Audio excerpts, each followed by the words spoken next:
ఆంధ్రప్రదేశ్లో పెన్షన్ల కోసం ఎదురు చూస్తున్నటువంటి ఎవరైతే ఉన్నారో వాళ్ళందరికీ కూడా రాష్ట్ర ప్రభుత్వం కీలక సమాచారాన్ని అందించే దిశగా ముందడుగు వేస్తుంది. కొత్తగా ఈ పెన్షన్ల కోసం ఎదురు చూస్తున్నట్లు లక్షలాది మందికి త్వరలోనే ఒక శుభవార్త వచ్చే సూచనలు అయితే కనిపిస్తూ ఉన్నాయి. ముఖ్యంగా ఈ సామాజిక భద్రత పెన్షన్ల పరిధిని విస్తరించి నిజమైనటువంటి అర్హులను ఆర్థిక భరోసా కల్పించాలన్న లక్ష్యంతో ప్రభుత్వం అయితే కసరత్తు అయితే ప్రారంభించింది. ఈ క్రమంలో ముందుగా వితంతు కేటగిరీలో కొత్త పెన్షన్ల మంజూరుకు ప్రాధాన్యత ఇవ్వాలని నిర్ణయించినట్లు మనకు తెలుస్తోంది.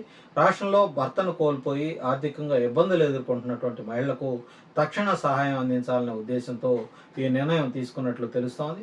ప్రాథమిక అంచనాల ప్రకారం రాష్ట్ర వ్యాప్తంగా సుమారుగా 1.53 లక్షల మంది వితంతువులు పెన్షన్లకు అర్హులుగా ఉన్నారు. వీరందరికీ కూడా నెలకు 4,000 చొప్పున పెన్షన్ ఇవ్వాలని ప్రభుత్వం యోచిస్తూ ఉంది.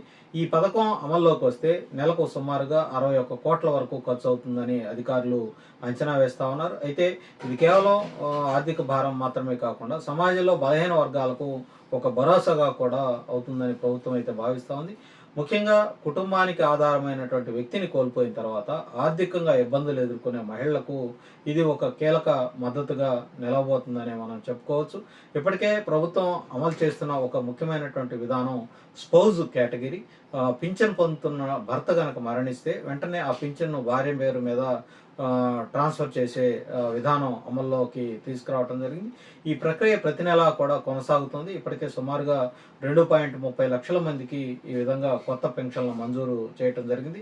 భర్త మరణించిన వెంటనే భార్యకు తరువాత నెలలోనే నుంచే 4,000 రూపాయల పెన్షన్ అందేలా ఇప్పటికే చర్యలు అయితే తీసుకోవటం జరిగింది. ఇక ఈ వితంతు పెన్షన్ల మంజూరు తర్వాత ప్రభుత్వం దృష్టి దివ్యాంగుల కేటగిరీ మీద పెట్టే అవకాశం అయితే ఉంది. రాష్ట్రంలో దివ్యాంగుల కోటాలో ఇప్పటికే సుమారుగా 6.50 లక్షల మందికి పెన్షన్లు అందిస్తూ ఉన్నారు.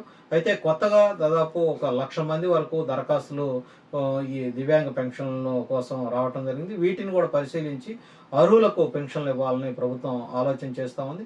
అదే సమయంలో ప్రస్తుతం పెన్షన్లు పొందుతున్న వాళ్ళు అనర్హులు ఉన్నారనే అనుమానాలతోటి వారిని గుర్తించి తొలగించే ప్రక్రియ కూడా ఇప్పటికే ప్రారంభించడం జరిగింది. ఈ సామాజిక భద్రత పెన్షన్ల పరంగా ఆంధ్రప్రదేశ్ దేశంలో ముందున్నటువంటి రాష్ట్రాల్లో ఆంధ్రప్రదేశ్ కూడా ఒకటి. వృద్ధులు కావచ్చు, వితంతువులు కావచ్చు, ఒంటరి మహిళలు, దివ్యాంగులు, ఇతర ఆరోగ్య సమస్యలతో బాధపడుతున్న వారికి మొత్తం కలిపి 28 కేటగిరీలో ప్రభుత్వం ఈ సామాజిక భద్రత పెన్షన్లు అయితే అందిస్తూ ఉంది. ఈ పథకాల వల్ల ఈ పెన్షన్ల వల్ల లక్షలాది కుటుంబాలు ఒక రకంగా ఆర్థికంగా కొంతమేర వాళ్ళంతా కూడా నిలదొక్కుకోగలుగుతున్నారని మనం చెప్పుకోవచ్చు. కొత్త పెన్షన్ల కోసం భారీ స్థాయిలో డిమాండ్ ఉన్నట్లుగా కూడా అనిపిస్తూ ఉంది. దాదాపుగా 10 లక్షల మంది వరకు కూడా ఈ కొత్తగా దరఖాస్తు చేసుకునే అవకాశం ఉందని అధికారులు కూడా ఒక అంచనా అయితే వేస్తూ ఉన్నారు. ఈ మొత్తాన్ని గనక ఈ పరిణామాన్ని మొత్తం గనక పరిగణలోకి తీసుకుంటే ప్రతి నెల కూడా సుమారు 400 కోట్ల వరకు కూడా ఖర్చు అవుతుందని ఒక అంచనా అయితే వేయడం జరుగుతుంది. అదే ఏడాదికి వచ్చి 4,800 కోట్ల వరకు ఖర్చు అయ్యే అవకాశం అయితే ఉంటుంది. ఇంత పెద్ద స్థాయిలో ఆర్థిక భారం ఉన్నప్పటికీ కూడా అర్హులైనటువంటి వాళ్ళందరికీ కూడా పెన్షన్లు అందించడంలో ప్రభుత్వం ఏమాత్రం కూడా వెనకడుగు వేయకుండా ముందుకు వెళ్లే ప్రయత్నంలోనే నిమగ్నమైనటువంటి పరిస్థితి అయితే ఉంది. ఒకవైపు సంక్షేమం, మరోవైపు ఆర్థిక పరమైనటువంటి నిర్వహణ, ఈ రెండింటి మధ్య కూడా సమతుల్యత సాధించే ప్రయత్నాన్ని కూటమి ప్రభుత్వం అయితే కొనసాగిస్తూ ఉంది.